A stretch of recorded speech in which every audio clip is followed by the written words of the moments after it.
Choice, your creative superpower. We have the power to manifest as we dedicate attention to our thoughts, but often miss opportunity to achieve the greatest good. Your superpower is waiting to be unleashed to unlock a fuller, more rewarding world for all. Join us every Thursday at noon Mountain Time for Choice, your creative superpower with Zoe MURO.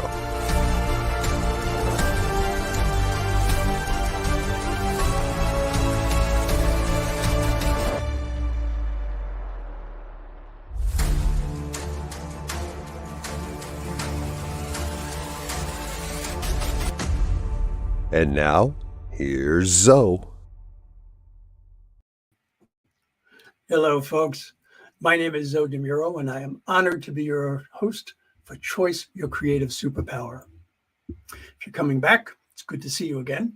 And if this is your first time, welcome to the show. So today, in episode 2, we'll be exploring the relationship between choice and identity. So speaking of identity, I'll go with some roles. I am a religious science practitioner and president of the board of trustees at the Oakland Center for Spiritual Living in Oakland, California. And I'm a transformational coach. So to start things off, let's talk about what identity is, which is actually no small task in and of itself.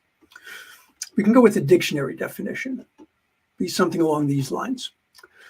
The condition of being a certain person or thing, or the set of characteristics by which a person or thing is definitively recognizable or known. Okay. As is the case with most dictionary definitions, it doesn't really help us understand the way that this relates to us as people. So let's talk about this. How do you define your identity?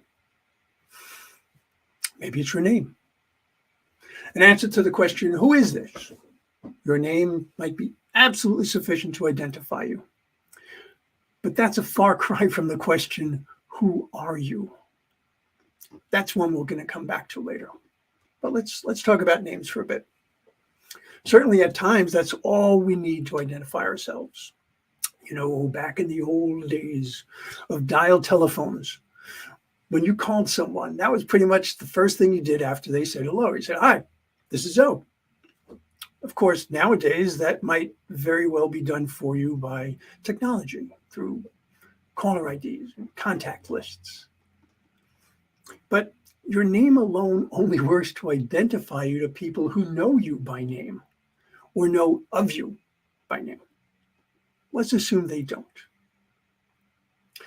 What would be another way to identify yourself? Oftentimes, it's through a relationship.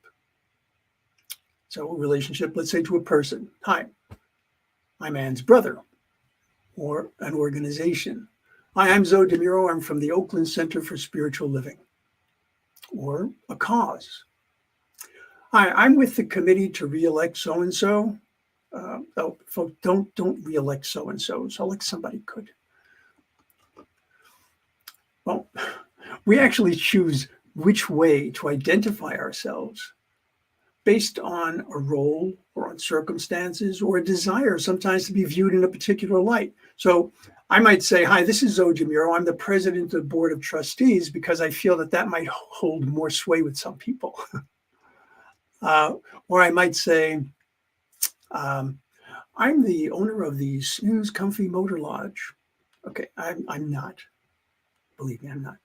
In case you know the Snooze Comfy Motor Lodge. Or I might say, I'm the person that made that necklace you've been admiring on Jessica. That one actually might be true because I do make beaded jewelry. So in just these few moments, you've learned several things about me. You've learned more about how I identify myself. I identify myself through my name. I identify myself through my roles. I identify myself through my relationships. I identify myself through circumstances.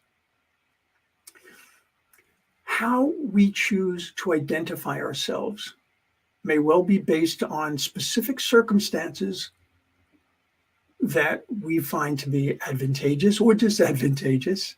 Could be our assumptions about another person. Could be looking for a desired outcome.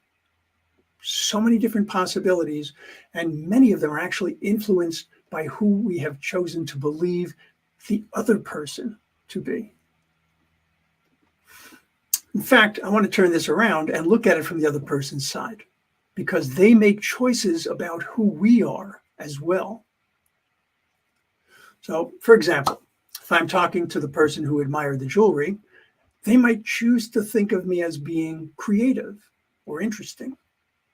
If I'm talking to the person about the motor lodge and they had a great time when they stayed at the motor lodge, their choices about me might very well be really accepting and open. Whereas if they had a poor experience, they might think, this is someone I need to be wary of. So even if we look at names, a name does make a difference. For example, let's say someone introduces himself as Henry Bledsoe Wellington III. Well, you'll probably think differently about that person than if he had said his name is Hank. Hank might be seen as a wonderfully approachable person at your backyard barbecue, but Hank might be viewed as less than or somehow inappropriate at a formal state dinner, just as Henry Bledsoe, etc., might be viewed as a real stuffed shirt at your barbecue. In my case, my name's Zoe. That's definitely the result of a series of specific and well thought out considerations, since that is not the name my parents gave me. I actually changed my name legally quite a few years ago because I wanted to reflect a choice that I made to integrate all aspects of my life that were fundamental to my identity. Now, what in the world does that mean? This is kind of a strange and convoluted mashup of people and circumstances that explain this. So bear with me. Years ago, I was dating this woman who was convinced I looked like one of her favorite movie stars, Lorenzo Lamas. She was either really complimentary or needed glasses, but who was I to argue? As is often the case with multi-syllable names, she eventually shortened it to Zoe. I liked the sound of that. So I introduced myself as Zoe from that point onward. And it probably would have been replaced at some point by a different nickname. I've had quite a few of them. Except that one day when I was walking through a market in San Francisco's Japantown, I heard this little voice call out, Zoe, Zoe. I was like, wow, who knows me here?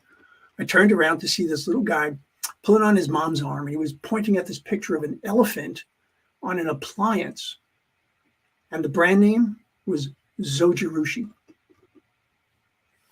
Okay, now this is where it starts to get really kind of odd. At this time, I was working on a film script. My job was to take dialogue and poetry, which had been translated from Spanish into English, and ensure that it was not only proper colloquial English, but that it held true to the intent of the authors, specifically for the poet. Now, my Spanish was just adequate.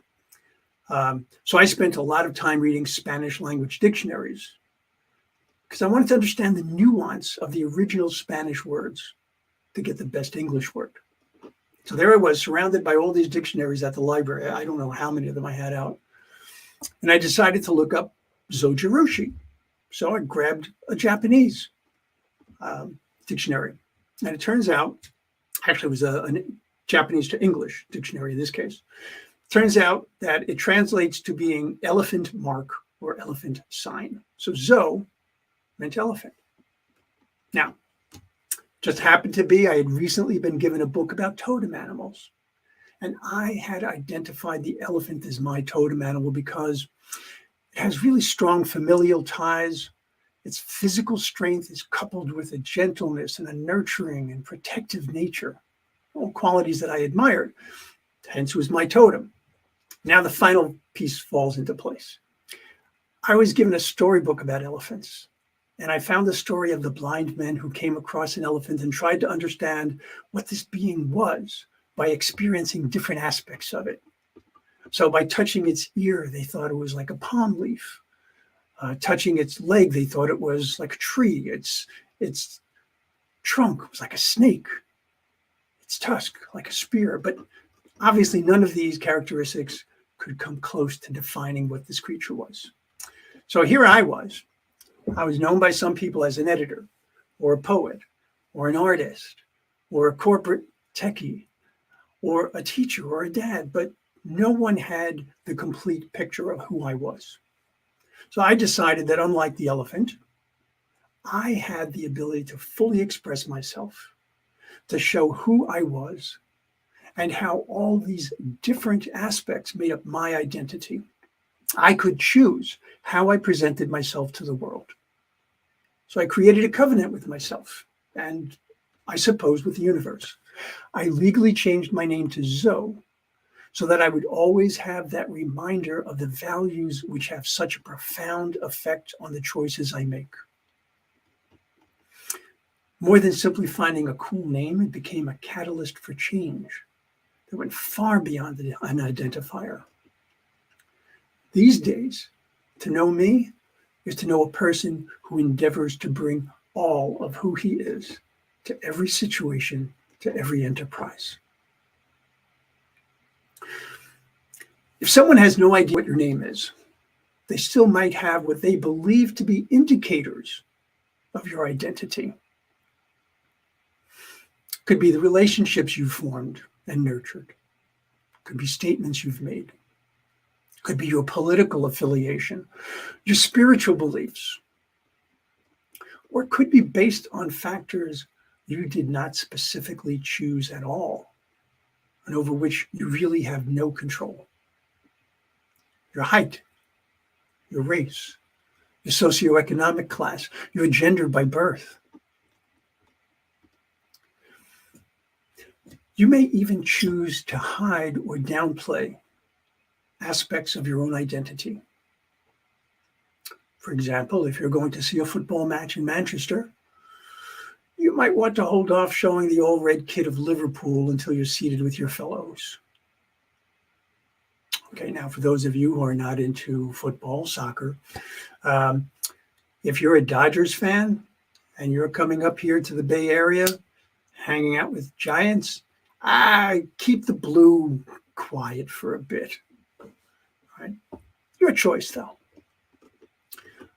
On a more serious note, when identity deals with a core aspect of how you see yourself in the world, it can be freeing or terrifying to express it.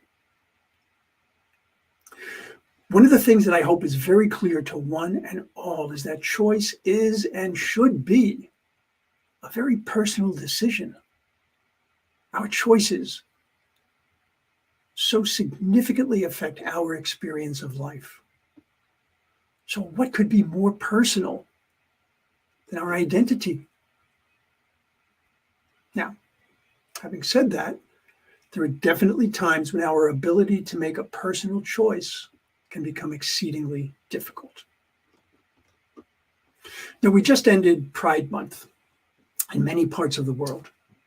And as a cisgender heterosexual male and an ally, I can say that it's sad and frankly painful to know that so many people feel the need to choose to hide their sexual orientation or gender identification. I say sad and painful because we all deserve to be exactly who we are. We all deserve to be able to express exactly who we are. Now, that's a pretty bold statement if you think about how you go through your daily life. Now, if you're fortunate enough to belong to a so-called norm, that is to say, exhibiting characteristics that are seen as commonplace or typical, subjectively,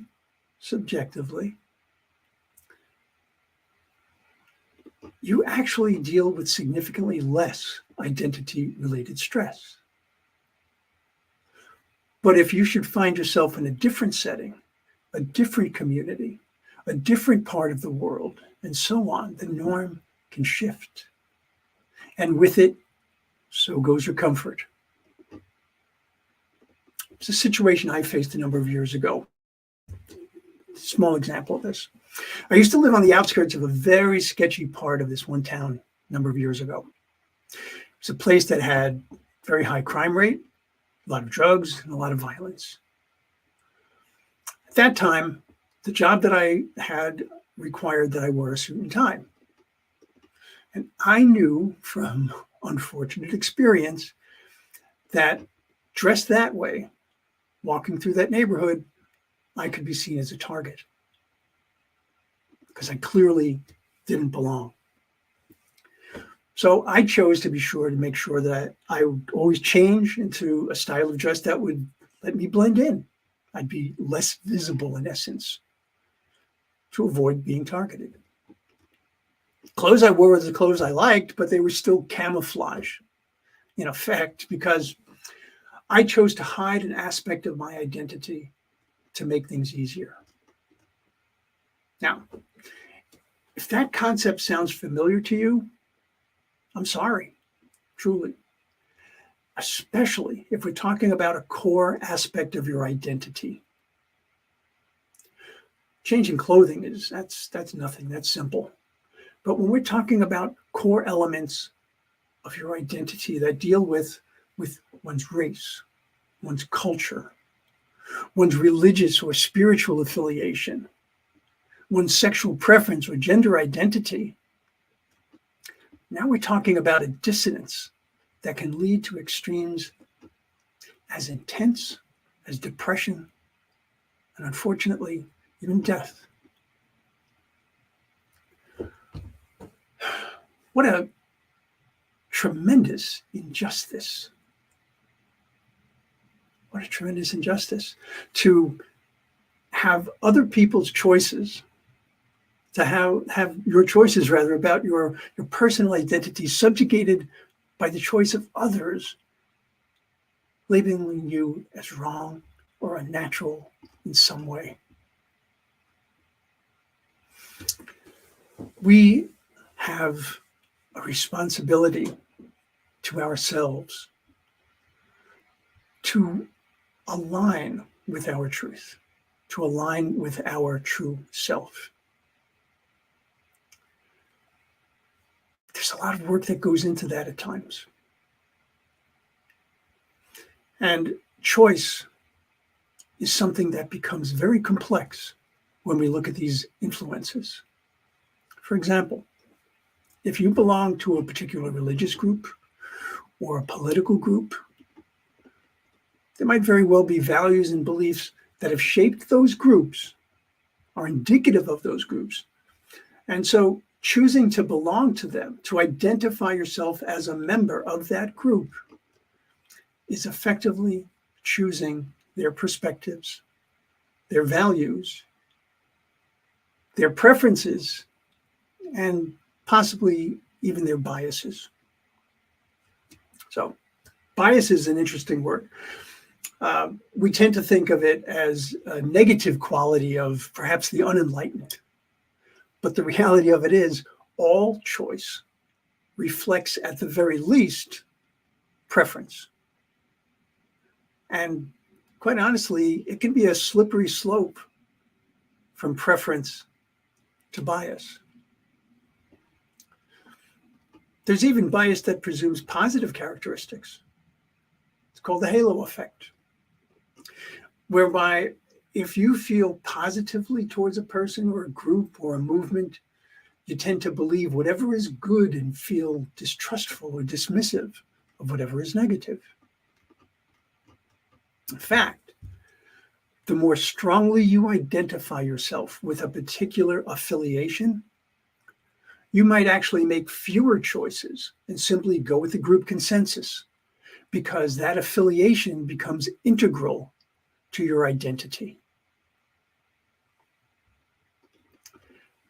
That is a choice.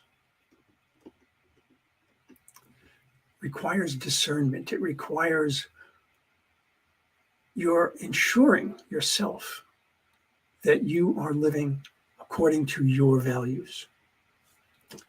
When I was on my own spiritual quest to find a community I felt would be most effective for me to lead a fulfilling life, I looked at every aspect of each community I could to get a better sense of what I'd be aligning with, a better sense of what I'd be identifying with. My choice was absolutely tied to my identity. And I wanted to be really certain before I said I was a religious scientist, for example, that the principles and beliefs of the philosophy of science of mind resonated with me, that they felt inviting, that they put aside dogmatic edicts, and instead they opted for open dialogue, and they encouraged exploration. Yes, obviously, it all works for me. So choice and identity can become extremely complicated and even emotionally draining, damaging, if you're constantly faced with the choice to show or hide who you truly are. And of course, the worst extreme is being seen as unacceptable or less than by virtue of who you truly are, and then suffering as a result of the choices other than that others have made about your identity.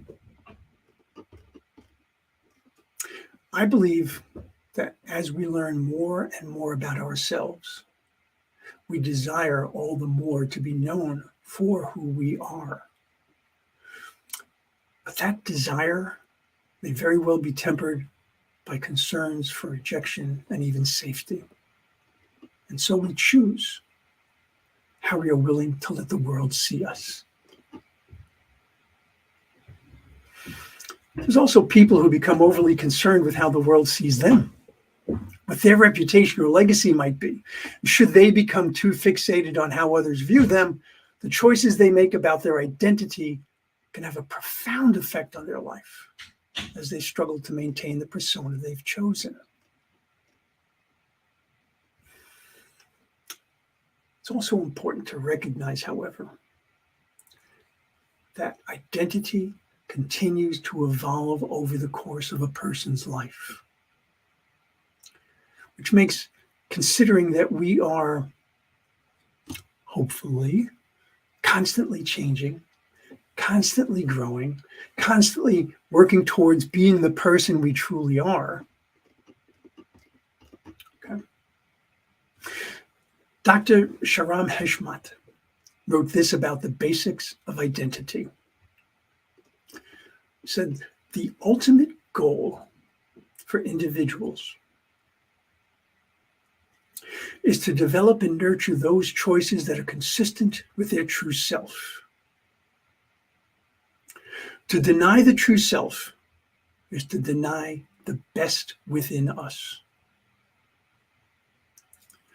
To find more happiness in life means to live in harmony with one's true self. I think the doctor has stated it perfectly. Excuse me. All too often, people lose sight of one of the most crucial choice points in life. Choice point being a time at which you recognize that you actually have a choice to make. So they can lose sight of that, this opportunity to choose who they truly are. Yes, there are circumstances, there are conditions that shape our identity. But we are co-creators of our life experience. In the philosophy of science of mind, we strive to see and align with our true self. We believe that each of us was brought into being from the same source, the same creator. So our identity is far more than the human construct that walks this earthly existence. Each of us is a unique, individualized expression of the one, of loving spirit. Blessed with this life, and more so, blessed with free will to choose how we show up in this world. So I encourage you to look at your identity, how you present yourself. Look at yourself. Look at your relationships. Look at your roles. Look at the assumptions that you have made as to how people view you. Look at the assumptions you make as to how you view other people. What choices can you make going forward that will keep you in the greatest alignment with your truth? And yes, I understand that there will be struggle. Absolutely.